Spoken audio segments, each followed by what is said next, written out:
Wire drawing क्या होता है? तो वायर ड्राइंग के अंदर हम वायर का क्रॉस सेक्शनल एरिया कम करते हैं जिससे उसका रिक्वायर्ड साइज़ का वायर आपको मिल सके। आप ये भी बोल सकते हैं वायर की हम डायमीटर को कम करते हैं और इसमें बेसिकली डाई यूज़ करते हैं जो कि रिड्यूसिंग क्रॉस सेक्शनल एरिया का होता है और आप पुल करके खींच के वायर का डायमीटर मेज़र करते हैं।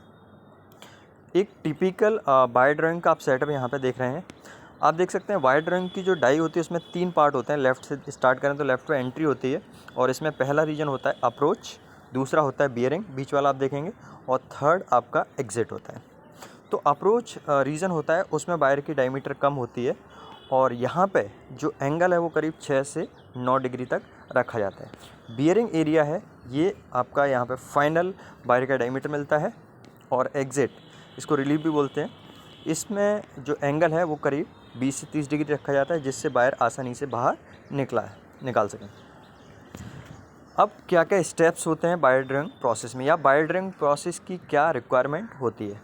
तो सबसे पहली रिक्वायरमेंट ये है कि वायर, आपका जो भी मटेरियल है जिसके हम वायर ड्राइंग कर रहे हैं वो डक्टाइल होना चाहिए। ब्रिटल मटेरियल के केस में वायर ड्राइंग परफॉर्म नहीं हो सकती क्योंकि ब्रिटल मटेरियल तुरंत टूट जाएगा, ब्रेक हो जाएगा।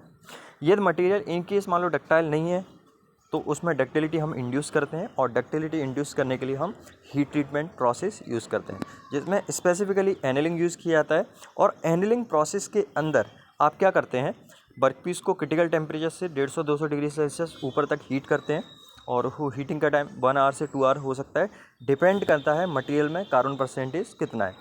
फिर उस मटेरियल को हम फर्नेस के अंदर ही धीमे धीमे कूल करते हैं और कूलिंग करने पे उसकी जो डक्टिलिटी है वो बढ़ जाती है और स्ट्रेंथ और जो ब्रिटलनेस है वो थोड़ा कम हो जाता है। और इससे क्या होता है, फिर जो वायर है, मतलब जो भी मटेरियल है उसको आसानी से आप वायर ड्राइंग प्रोसेस में यूज़ कर सकते हैं हीट ट्रीटमेंट प्रोसेस होने के बाद, क्योंकि अब उसमें डक्टिलिटी इंड्यूस हो चुका है। तो ये काफ़ी जगह यूज़ करते हैं। और नॉर्मली हम वायर ड्राइंग में कॉपर के वायर बनते हैं वो भी वायर ड्राइंग के लिए यूज़ करते हैं और एल्युमिनियम में भी वायर ड्राइंग यूज़ करते हैं और स्टील वगैरह में भी यूज़ करते हैं। लेकिन स्टील चूँकि हार्ड होता है तो पहले उसका हीट ट्रीटमेंट करना पड़ता है, उसके बाद ही हम उसको वायर ड्राइंग के लिए भेज सकते हैं। और इसके ऊपर हमने एक प्रैक्टिकल वीडियो बनाया हुआ है किस तरह से इंडस्ट्री में काम करता है, तो वो भी आपको देखने को मिल जाएगा। सेकंड, जिसकी वायर की हम ड्राइंग कर रहे हैं उसकी सरफेस परफेक्टली क्लीन होना चाहिए। तो क्लीनिंग करने के लिए आप उसको सैंडिंग कर सकते हैं, उसके ऊपर ग्राइंड वगैरह कर सकते हैं, और या फिर उसको कपड़े से उसको रिमूव, जो भी इम्प्यूरिटीज़ हैं उनको रिमूव कर सकते हैं। अदरवाइज़ क्या होगा, जो इम्प्यूरिटीज़ हैं वो इम्प्यूरिटीज़ डाई के साथ रब करेंगे जिससे डाई को जल्दी ख़राब कर देंगे और वो इम्प्यूरिटीज़ वायर की सरफेस के ऊपर भी स्टिक हो सकता है जिससे आगे चल के वायर की जो लाइफ है वो कम हो जाएगा। तो सरफेस क्लीन करना रिक्वायरमेंट है।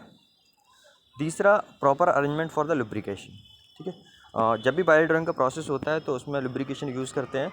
नॉर्मली जैसे एल्युमिनियम वगैरह का वायर होता है तो उसमें लिक्विड लुब्रिकेंट यूज़ करते हैं और कॉपर के लिए हम सॉलिड, सेमी सॉलिड टाइप का लुब्रिकेंट यूज़ करते हैं। तो लुब्रिकेंट इसलिए यूज़ करते हैं जिससे आपका वायर और डाई के बीच में स्मूथ मूवमेंट हो सके। दूसरा, जो फ्रिक्शन है उसको कम किया जा सके, और फ्रिक्शन कम करेंगे तो क्या होगा, जो पावर की रिक्वायरमेंट है वो भी कम हो जाएगी। तो फ्रिक्शन डिज़ायरेबल नहीं होता है यहाँ पे, इसलिए लुब्रिकेशन प्रोवाइड करते हैं। और फ्रिक्शन की वजह से जो हीट जनरेट होती है उस हीट को डिसिपेट करने के लिए भी हम लुब्रिकेशन यूज़ करते हैं।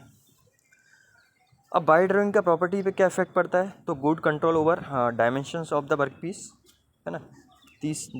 अगला पॉइंट देखेंगे, ये कोल्ड वर्किंग प्रोसेस होती है तो इसमें आपको सरफेस फिनिश अच्छा मिलता है। और कोल्ड वर्किंग होने से यहाँ पे स्ट्रेन हार्डनिंग भी होता है, और स्ट्रेन हार्डनिंग होने की वजह से जो वर्कपीस होता है उसकी जो हार्डनेस होती है, ठीक है, वो बढ़ जाता है, स्ट्रेंथ भी बढ़ जाता है। तो आई होप आपको समझ में आया होगा। और वायर ड्राइंग, जितने वायर बनते हैं दुनिया में उन ज़्यादातर के लिए हम वायर ड्राइंग प्रोसेस भी यूज़ करते हैं। इसके कुछ डिसएडवांटेज भी होते हैं या डिफेक्ट्स होते हैं, उनके बारे में हम नेक्स्ट वीडियो में डिस्कस करेंगे। या आपका कोई क्वेश्चन हो तो ज़रूर पूछिएगा। Thank you.